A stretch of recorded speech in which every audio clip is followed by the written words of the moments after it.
खाना मिस्टर कन्हैया, तू तो स्टार पर सारा खाना, तेरे में ताकत है तो बोगो ने न्योता दिया है, मटियानी की जमीन पर आके वामपंथ को जिता दो। जिस दिन वामपंथ जीत जाएगा बोगो उसी दिन राजनीति से संन्यास करेगा। उस समय के वामपंथ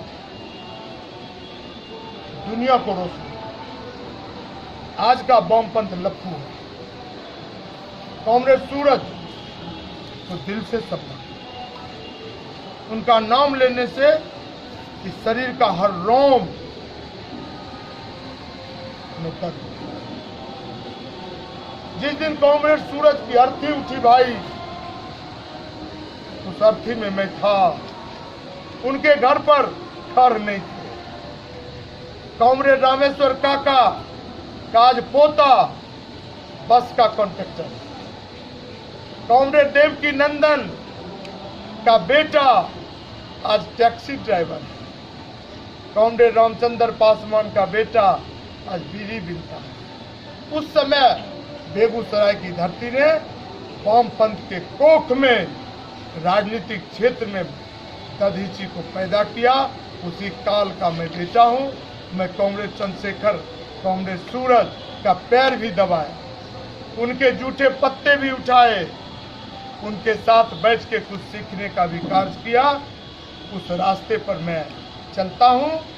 जो गरीब का जो आंसू पोंछेगा, जो दुख दर्द का बेटा बनेगा, वही इस भारतीय सनातन का बेटा है, इंसान है। लेकिन आज का वामपंथ चोरों का सरदार, भाई भाई को लड़ाता है, बैकवर्ड फॉरवर्ड कराता है, मतलब गांव में ग्रुप बना के समाज में जहर फैलाने का कार्य करता है। यही कारण है जो बेगूसराय जिला में वामपंथ को चार कंधा देने वाला लोग नहीं मिला।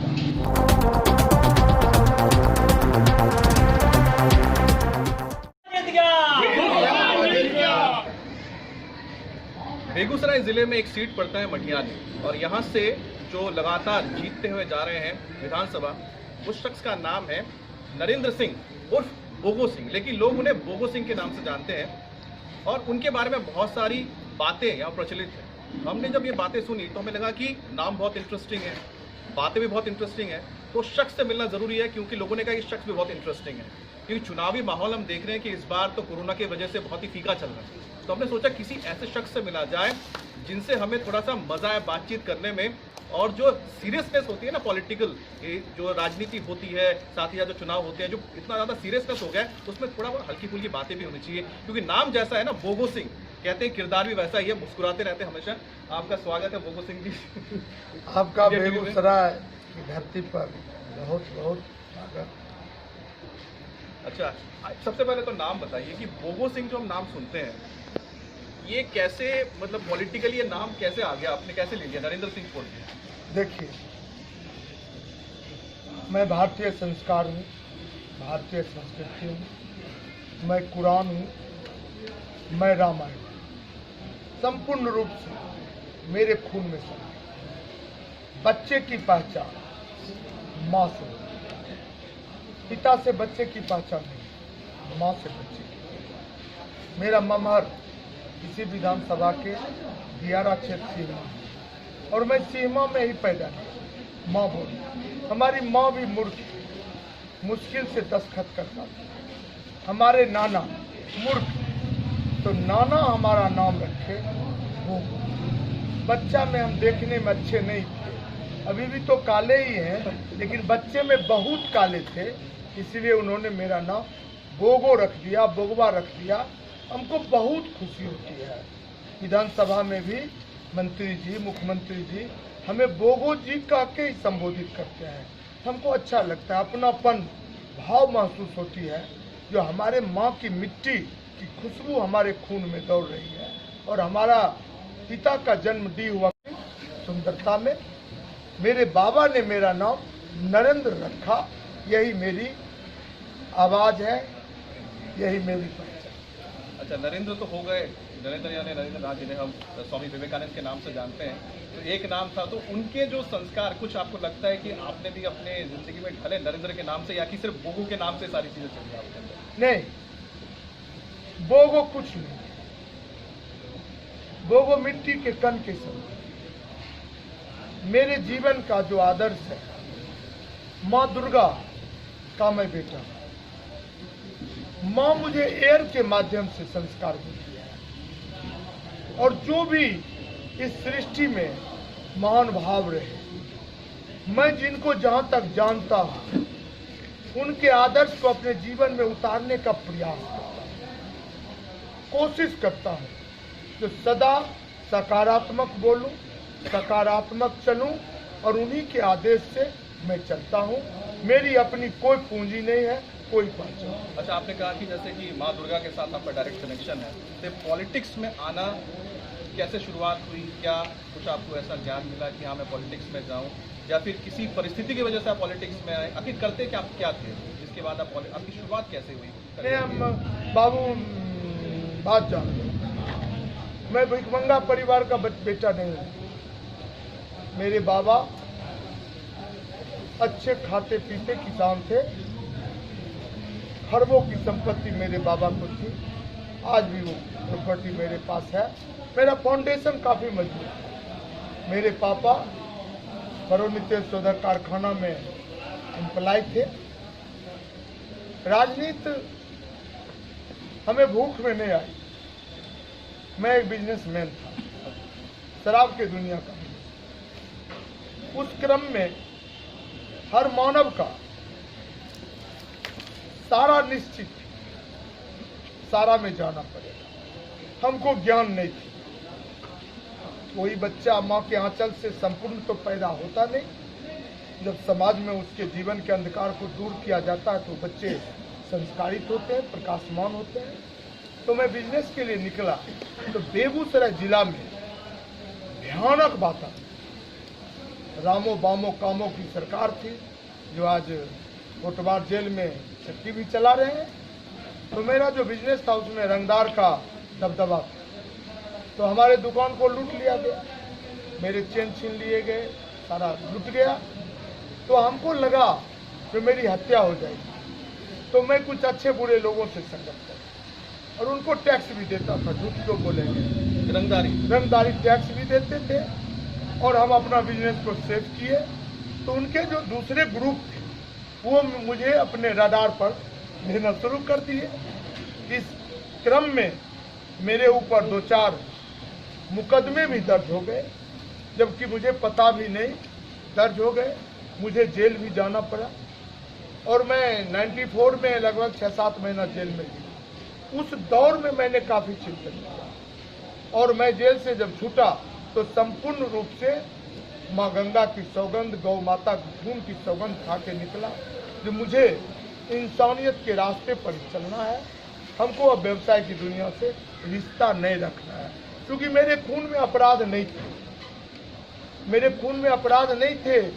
तत्काल कुछ लाभ के लिए अपराधी से संगत हुआ, मैं अपने आप को बैक कर दिया। कि सावे महीना नूरपुर का एक पैक्स होता था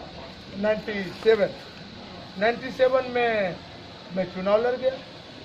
ईगो में, अपार जन समर्थन में सेवा किया। 2001 में पंचायती राज पहुंच गया दहलीज पर। लोगों ने कहा 2 कदम और बढ़ जा। मैं पंचायती राज में चुनाव लड़ गया। कोटवार जेल के मालिक की कृपा हो गई। जिला प्रशासन ने कहा तेरे को जिला में रहने की जरूरत नहीं है, तू शॉर्ट रास्ते से जिला छोड़ दे। मैं छोड़ दिया। जनता ने ऐतिहासिक फैसला देके लोगों को जिला परिषद भेज दिया। मैं हाई कोर्ट से ऑर्डर लेके कलेक्टर के माथा पे साट दिया। ऑर्डर शीट पढ़ लो मैडम। मैडम शर्मा गई। मैडम ने बोली ये बोगो जी, आप चुनाव जीतने के बाद भी यदि आप हमसे बात करते तो मैं आपका शपथ करता। खैर, आप गुस्से में थे, आप हाईकोर्ट से लाए हैं, स्वागत है। जिला परिषद में मैंने बेहतरीन सेवा दिया, जनता की मन बढ़ता गया। कार्यकर्ता ने कहा अब क्या देखते हैं, मैं 99 में भारतीय जनता पार्टी आरएसएस के माध्यम से राजनीति में एंट्री की। भारतीय जनता पार्टी ने मुझे सिलोट दिया क्योंकि मेरे पास दो थे रिश्ते, एक मानवीय संवेदना। शायद बोगो जैसा बेटा राजनीतिक क्षेत्र में आपको बिहार में नहीं मिलेगा, शायद नहीं मिलेगा, शायद देश में मिल जाए। शुरू से ही हमारे खून में मानवीय संवेदना का रस है, खून है। हम जब तक बचेंगे इस धरती पर, मानवीय संवेदना मेरे खून से अलग नहीं हो सकता।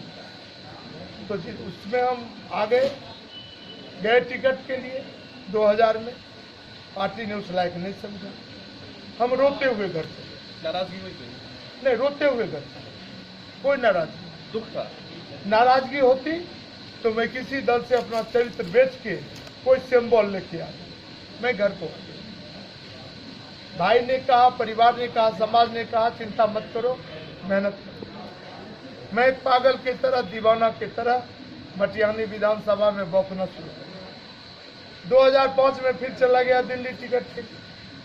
पार्टी ने कहा नहीं, उस बार भी तो मना इस कर लायक नहीं। दिया बीजेपी ने। जी, लेकिन बीजेपी ने मुझे सिलेट दे रखा पढ़ने के लिए, खल्ली देने का काम नहीं किया।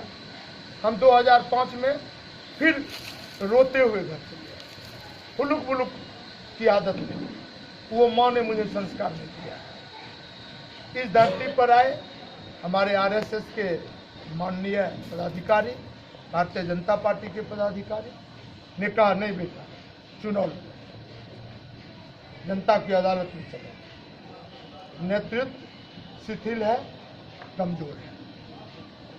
मतदाता की भीड़ लग गई। ब्रह्मपुर माँ गंगा के आंचल में उसी किनारे में बैठक हुई, 10,000 लोग। मतदाता ने कहा नहीं, चुनाव लड़ेंगे निर्दलीय। चुनाव मैदान में आ गए भाई, आप लोगों का प्यार, मतदाता का आशीर्वाद। 15 साल के विधायक थे आदरणीय राजन जी, उनको 26,000 वोट आया और हमको 27,000 से जनता जिता के भेज दिया। मतलब हमको लगभग 54,000 वोट आया। दुर्भाग्य, अभी हेयर स्टाइल का एक नेता पैदा लिया है बिहार में, जिसे लोग कहते हैं ये रामविलास जी का बेटा है। पता नहीं उसके खून में कौन खून चल रहा है। पिता मर गए, पिता के सामने हेयर स्टाइल दिखा, और उन्हीं के पिता के कारण 27 सीट लोजपा जीती थी। उन्होंने कहा जो सत्ता की चाबी मेरे पॉकेट में, हमें गंगा में फेंक दो। वही हुआ, सरकार नहीं बनी। 2005 का नवंबर में पुनः दोबारा चुनाव हो गए। फिर मैं निर्दलीय आया। ऑल पार्टीज, बिहार की क्षेत्रीय राष्ट्रीय पार्टी ने मुझको न्योता दिया, मैंने कहा सबने दिया था। और इसमें क्या लालू जी भी थे? सब ऑल पार्टी। मैंने कहा नहीं, जनता से मैंने कमिट किया था जो हम 5 साल बेटा बन के, भाई बन के, निर्दलीय बन के मैं सिंबल लेके जाऊंगा। हमारे मतदाता को छोड़, वो हमसे पूछेंगे बेटा तेरे को तो हमने कप प्लेट चुनाव चिन्ह पर भेजा था, तो ये क्या लेके चला है। मैं पुनः वापस आ गया, फिर कप प्लेट मुझे चुनाव चिन्ह दोबारा मिला, और जनता ने बड़े ही प्यार से इस बेटा को पुनः विधानसभा में। जब चुनाव जीते तो मैं मटियानी विधानसभा में घूमा, अपने मतदाता से पूछा मुझे क्या करना है। उन्होंने कहा जो तू पटना चला था और लालू छोड़ के किसी को मुख्यमंत्री बना के लौटना, हमको कोई गिलवा शिकायत नहीं। हम यहाँ से गए, डायरेक्ट एनडीए के गोद में गए, और नीतीश जी को, अटल जी के आशीर्वाद से एनडीए का गठन हुआ, नीतीश जी मुखिया बने। मैंने दिल से तो तब से आप उन्हीं के साथ हैं। अच्छा, एक दो चीज़ मुझसे बताइए। एक तो ये है कि लालू जी के अलावा क्यों, लालू जी से क्या नफरत है, क्यों? लालू जी एक व्यक्ति, एक परिवार, वो समाज में कदापि नहीं। उनके खून में राक्षसी खून। आप हमको समझें, लालू यादव के परिवार में अभी जो बच्चा आंचल में पड़ा हुआ, उसके लिए भी वो चिंतित है, जिसको विधानसभा, विधान परिषद, राज्यसभा, लोकसभा में कहाँ सेट करें। लोकतंत्र किसी के बाप की जागीर है क्या? लोकतंत्र किसी जाति की जागीर है क्या? लोकतंत्र किसी धर्म की जागीर है क्या? लोकतंत्र भारत के मतदाताओं की जागीर है। मुझे दुख होता है, सदमा होता है कि कोई व्यक्ति लोकतंत्र को अपना बपौती संपत्ति समझता है। यही लोकतंत्र की जनता आज लालू यादव को होटवार जेल में हटाकर पीसने के लिए चक्की बैठा के इस बार यही और क्या। तो उनके बेटे के लिए देखने के अपार समर्थन नजर आ रहा है। यूथ में रोजगार देंगे, 10 लाख नौकरी देने की बात हो रही है। आप तो इतने दिन यहाँ पर रहे हैं विधानसभा में, आपको लगता है कि एक दिन में ही 10 लाख नौकरी हो जाएगी? किसी की प्रभुता नहीं, इस देश में किसी की प्रभुता नहीं। हेलीकॉप्टर से लोग जितना मीठ मीठ बात बोल ले, झूठ बोलते हैं। नौकरी कोई नहीं दे सकता, रोजगार दे सकता है। और वो भी रोजगार देने वाला कौन है? नेता। हम हिंदुस्तानी को, हम यूथ को स्वयं रोजगार सृजन करने के लिए कदम बढ़ाना पड़ेगा। रोजगार चुनाव हम करेंगे, सृजन हम करेंगे, संवर्धन हम करेंगे। सरकार ईमानदार होगी तो बैकिंग करेगी हमें, तो हम खुद बच्चों को रोजगार देने का काम। सरकार किसी को नौकरी नहीं। अच्छा, एक बात बताइए कि आप जो हमने सुना कि आपने छात्र राजनीति में भी कुछ काम किया है, उस वक्त आप लेफ्ट थे, ये लेफ्ट राइट कैसे मुड़ गया? मैं वामपंथ के गोद में पैदा लिया। मैं वामपंथ के गोद में पैदा लिया। उस समय के वामपंथ दुनिया को रोशन, आज का वामपंथ लप्पू है। कांग्रेस सूरज तो दिल से समझा, उनका नाम लेने से इस शरीर का हर रोम में दर्द। जिस दिन कांग्रेस सूरज की अर्थी उठी भाई, उस अर्थी में मैं था। उनके घर पर घर नहीं थे। कांग्रेस रामेश्वर काका का आज पोता बस का कॉन्ट्रैक्टर, कांग्रेस देवकी नंदन का बेटा आज टैक्सी ड्राइवर है, कांग्रेस रामचंद्र पासवान का बेटा आज बिजली बिकता है। उस समय बेगूसराय की धरती ने वामपंथ के कोख में राजनीतिक क्षेत्र में दधीची को पैदा किया। उसी काल का मैं बेटा हूं। मैं कांग्रेस चंद्रशेखर, कांग्रेस सूरज का पैर भी दबाया, उनके जूठे पत्ते भी उठाए, उनके साथ बैठ के कुछ सीखने का भी कार्य किया। उस रास्ते पर मैं चलता हूं। जो गरीब का जो आंसू पोंछेगा, जो दुख दर्द का बेटा बनेगा, वही इस भारतीय सनातन का बेटा है, इंसान है। लेकिन आज का वामपंथ चोरों का सरदार, भाई भाई को लड़ाता है, बैकवर्ड फॉरवर्ड कराता है। मतलब गांव में ग्रुप बना के समाज में जहर फैलाने का कार्य करता है। यही कारण है जो बेगूसराय जिला में वामपंथ को 4 कंधा देने वाला लोग नहीं होता। लेकिन यहाँ पर आपने छात्र राजनीति की है, तो एक और छात्र नेता जो जेएनयू के स्टूडेंट यूनियन के अध्यक्ष भी थे, कन्हैया कुमार की मैं बात कर रहा हूँ, आपके बीच से आते हैं, उसको तो एक स्टार की तरह यहाँ पर रखा जा रहा है, लोग देखते हैं। आप उनसे आज मिलना, माना मिस्टर कन्हैया, तू तो स्टार प्रचारक है ना, तेरे में ताकत है। तो बोगो ने न्योता दिया है, मटियानी की जमीन पर आके वामपंथ को जिता दो। जिस दिन वामपंथ जीत जाएगा, बोगो उसी दिन राजनीति से संन्यास करेगा। उस बंदर की क्या नाम लेते, उसके खून में मानवीय संवेदना है, मानवीय पीड़ा है। कोरोना आया। कोरोना से पूरे भारत का हर परिवार, हर व्यक्ति दहशत में था। वो बंदर एक दिन कोरोना में बेगूसराय की धरती पर पैर नहीं रखा। वो कहाँ था, किस बिल में था?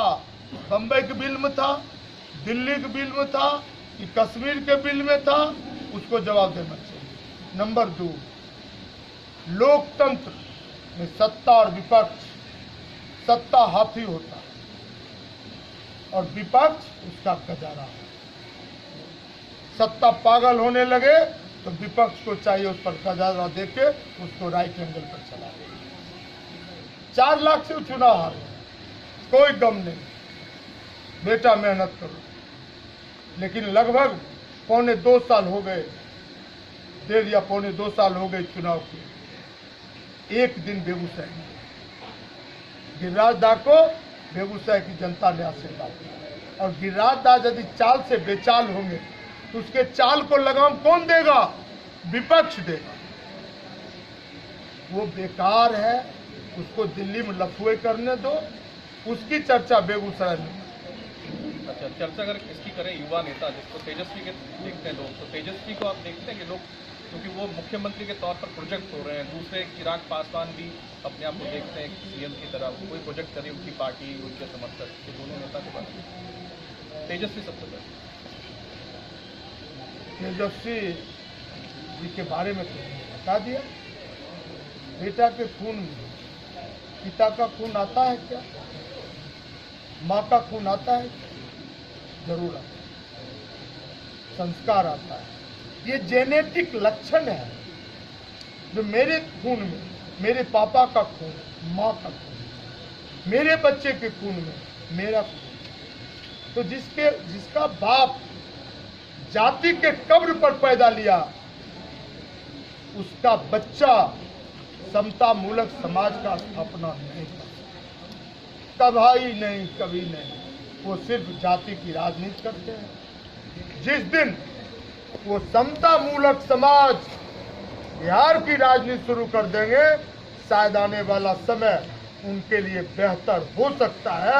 लेकिन अभी बिहार में नो वैकेंसी, कोई वैकेंसी। आपके बारे में सुना कि आपका पैरेलल गवर्नमेंट चलता है यहाँ पर मटियानी में, आप जनता दरबार लगाते हैं, लोगों को मदद करते हैं, तो आखिर ये क्या कहानी है? मतलब क्या रॉबिन हुड, जैसे हम सुनते थे कि रॉबिन हुड टाइप का आपका कोई तरह का इमेज है? तो रॉबिन हुड वो नहीं करते हैं। नहीं, रॉबिन हुड वो बोलते थे कि जो अमीरों से लेता था और गरीबों में बांटता था। नो, एक भी केस इस धरती पर कोई साबित नहीं। जो सजा दोगे, शरीर से पसीना निकाल, और एक मानवीय संवेदना है, भारतीय संस्कृति है। इस बेटा पर 2 कर्ज है। एक कर्ज है माता पिता, बीवी, बच्चे, परिवार। दूसरा कर्ज है समाज।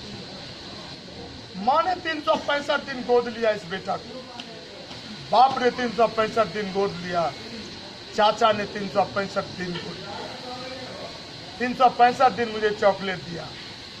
तो मेरा फर्ज बनता है कि मम्मी पापा, बीवी, बच्चे की सेवा। मैं विद्यालय जा रहा था, रास्ते में मेरे नाक से नेत्री चल रही थी। किसी चचा रास्ते में मेरे नेता को, मैं विद्यालय जा रहा था, मैं गिर पड़ा। कोई राही ने मुझे सहारा दे के हॉस्पिटल। ये कर्ज मैं कब चुकाऊं? माता पिता अभी जिंदा है, उनको कंधा दूंगा। भाई के लिए, बेटे के लिए मेरे पास जो सामर्थ्य, मैंने उनकी सेवा कर दिया। अब जिंदा हूं सिर्फ समाज का कर्ज चुकाने के लिए। 1 पैसा कमाऊंगा, मटियानी की जनता के नाम लिख दूंगा। यही मेरा संकल्प है जब तक सांस रहेगा। कम्युनिस्ट पार्टी से आपके खिलाफ खड़े हुए हैं, राजेंद्र सिंह नाम है, तो वो तो कहते हैं कि बाहुबली हैं, आपराधिक छवि है, इसलिए लोग वोट कर देते थे, जीत जाते। आपके बाहुबली मानते हैं? देखिए ना, हम एक विचार करते हैं, जब बेगूसराय में जो हमसे छोटा बच्चा है उसके लिए एक चरित्र विद्यालय खोले राजनीति क्षेत्र, और जो हमारे पिता उम्र के हैं राजनीति, उनके लिए भी एक अलग विद्यालय, और उनको हम चाहते हैं कि उनके चरित्र की परिभाषा उनको पढ़ा, और सब लोग का हम न्योता देते हैं जो बोगो के स्कूल में आ जाइए। राजोदा को भी कहते हैं कि हम आपके बेटा के समान हैं। जब तक आपको सिंबल नहीं मिला था, इस बेटा को कहते थे बेटा तुम्हारे जैसा इस देश में बेटा नहीं, और आज आपको सिंबल मिला तो क्यों चरित्र बेचते हैं, अपनी जवान को खराब क्यों करते हैं? मैं सब दिन आपका सम्मान किया हूँ, सब दिन सम्मान करूंगा, सब दिन करूंगा, लेकिन राजोदा एक जवाब जनता को दे दीजिए, जो आपके खून में किसका खून है? इंसान का खून है या कहीं दूसरे का? इसका जवाब दो। क्योंकि आप मेरे चाचा, आप जब अपना चरित्र बेच लोगे तो ये बच्चा भी कहीं न कहीं चरित्र। अच्छा, राजोदा मतलब जो आपके प्रतिद्वंदी है? वो मेरे प्रतिद्वंदी। नो नो नो, वो 1000 किलोमीटर हमसे पीछे, हमारे प्रतिद्वंदी। हमारा चच्चा है, हसुआ हथौड़ा उनका पूरा चिन्ह, चच्चा है, भारतीय संस्कार में चच्चा है, प्रतिद्वंदी न। हम चुनाव नहीं लड़ते थे, हमारे प्रतिद्वंदी। चुनाव मटियानी कार्यकर्ता लड़ते हैं, मटियानी जनता चुनाव लड़ती है। अच्छा, तो हम तो सिर्फ पीछे से खड़ा। अच्छा, बताइए कि लेकिन ये जो आपके खिलाफ जो विपक्ष है, विपक्ष क्यों आपको फिर इस तरह से एक आपराधिक छवि देने की क्या आप कह रहे हैं कोशिश करता है, बाहुबली कहता है, ऐसा क्यों कहता है? देखिए दिक्कत क्या है, जो मटियानी जनता सब मटियानी की धरती पर पटक पटक हाथ गोड़ मुंड सब तोड़, केकरो मुड़ी चला गया सिमरिया, केकरो हाथ पक्षी चला गया, केकरो गोड़ पूरब चला गया। इस सब मिल के चाहता है जो मटियानी जनता का जो बेटा है, जो सेवक है, उसको पकड़े। इसीलिए देखिएगा ना, आज से सब गाड़ी छोड़ छोड़ के भागेगा, और एगो गरीब सब चलेगा जो बोगो पट। तो भैया आप चुनाव में नहीं आते, हमको क्या पटकेगा? मटियानी जनता चौकीदार बन के दोनों हाथ में अभी रखे हुए हैं 2 लाठी जबरदस्त। एक देश के प्रधानमंत्री वाला लाठी रखे हुए हैं, हर हर मोदी, घर घर मोदी, राष्ट्रवाद, और एगो झोपड़पट्टी का बेटा, विकास का बेटा नीतीश, रूल कर रहा हूँ, लेके लाठी लेके बैठल है, और उसके माथा पर 2 लोग बैठल, एगो गार्जियन के रूप में जीतन राम मांझी बैठल है। बेटा आगे बता, अरे अच्छा, पीछे था मुकेश सहनी जी, उसको पीछे धक्का दे रहे हैं, एनडीए का रथ लेके विधानसभा। इंटरव्यू वाइंड अप करेंगे, सब रोल लोग चल शुरू रहा से है, मटियानी रोल पे मैं बता दे रहा हूँ। ये सब लोग चुनाव से 2 दिन पहले एक मोर्चा बनाते हैं, गोगो हराओ का मिशन। अच्छा, अब तो नीतीश जी को भी हराने के लिए चिराग ने हर जगह पे जहाँ पर जेडीयू में प्रत्याशी उतार दिया है, इसका नुकसान? उपेंद्र कुशवाहा से जाके पूछिए, जो टगरा के बैगन हो गया, दर दर भिखारी के तरह बिरिया टिकट बेचा लोकसभा, अपने 2 जगह से करा, दोनों जगह जमानत जब्त हो गया। डगरा के बैगन, डगरा के बैगन हो जाएगा। अमित भाई, खाली का बैगन निकल के उधर का। हाँ, डगरा के बैगन हो जाएगा। चिराग पासवान के खून में, राजनीतिक खून में, आप उनसे पूछो, 50 साल से लोग दरी बिछाता है, साफ करता है, और पेट में से बच्चा पैदा हुआ, उस बच्चे को लोकसभा राज्यसभा भेजने के लिए परिवारवाद। प्रिंस राज को राजनीतिक 1% विज्ञान में, जो कार्यकर्ता 50 साल दरी बिछाया, उझाल बजा रहा है, और प्रिंस राज लोकसभा चला गया। मैं तो पासवान समाज से पूछता हूँ, उनसे आग्रह करता हूँ, एक का नाम बता दे पासवान भाई, किसी झोपड़पट्टी के बेटा को रामविलास पासवान लोजपा की सरकार लोकसभा, राज्यसभा, विधान परिषद भेजने का कार्य किया? No no no.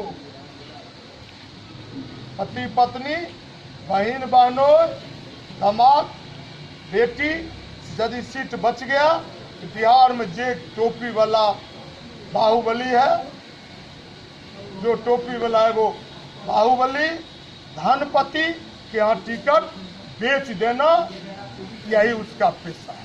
अच्छा, आखिरी सवाल एक आपसे, आपने एक बीजेपी और एक जेडीयू का आपने पट्टा डाल के रखा हुआ है। आप बीजेपी में थे, तो आप बीजेपी में शामिल थे? आपको तो मैंने बताया नहीं, अभी मौका मिले तो जेडीयू। आप मेरी बात करें, मैं जदयू नहीं हूँ। आपके लिए सिंबल मायने नहीं रखता? नहीं, मैं जदयू नहीं हूँ। मैं नीतीश कुमार का लठाइत हूँ, नीतीश कुमार का फॉलोवर हूँ। इसलिए तो लोग आपको बाहुबली कह रहे हैं। नो, मैं नीतीश कुमार का लठाइत हूँ, फॉलोवर हूँ, कार्यकर्ता हूँ। क्योंकि नीतीश कुमार के खून में विकास विकास विकास है। मैं विकास का पुजारी हूँ, मैं विकास का बेटा हूँ, मैं विकास का बाहक हूँ, मैं पार्टी सेकेंडरी हूँ। मेरे लिए पहले मतदाता, विकास, उनकी भावना, तब पार्टी। आपने नीतीश कुमार की बात की, लोग ये कहते हैं, जो विपक्षी पार्टियां ये बात कहती है कि अनंत, जैसे अनंत सिंह है, अनंत सिंह से उन्होंने हाथ हटा लिया और आपके ऊपर हाथ रख दिया। आप भी अनंत सिंह को जानते हैं, आखिर क्या हुआ? अनंत सिंह के साथ आपके ताल्लुकात मेरे थे व्यवसायिक, लेकिन 5 वर्षों से मेरे कोई ताल्लुकात नहीं, कोई रिश्ते नहीं, कोई टॉकिंग नहीं। क्योंकि वो गलत रास्ते पर है, वो विनाश के रास्ते पर है। वो चाहते हैं जो बिहार में फिर लोग लालटेन जलावे, दिविया जलावे। जो बिहार को नीतीश जी ने 24 घंटा बिजली दिया, झोपड़पट्टी से लेके 8 महल तक, वो चाहते हैं 8 महल से झोपड़ी तक हम दिविया जलाएं। तो विनाश के रास्ते पर है। तो हमारी उनकी मानसिकता, विचारधारा एक नहीं है। तो मेरे ऊपर नीतीश जी का हाथ नए हाथ का सवाल कहाँ है? मैं तो शुरू में कह दिया, जो मैं 2005 में चुनाव मतदाता ने मुझे जीता के भेजा, मैं एनडीए की गाड़ी पर चढ़ा हुआ। बोगो जी ने हमारे साथ बहुत ही खुलकर बात की, खुलकर उन्होंने बेबाकी से हर एक बात रखी। बहुत बहुत शुक्रिया आपका। बहुत बहुत बेगूसराय की धरती, कलम की धरती, राष्ट्रकवि दिनकर की धरती, बिहार केसरी डॉक्टर साहब की कर्म भूमि पर आपका स्वागत। चंद्र कैमरा पर्सन जहां शर्मा के साथ अमित वालिद, इंडिया टीवी, बेगूसराय।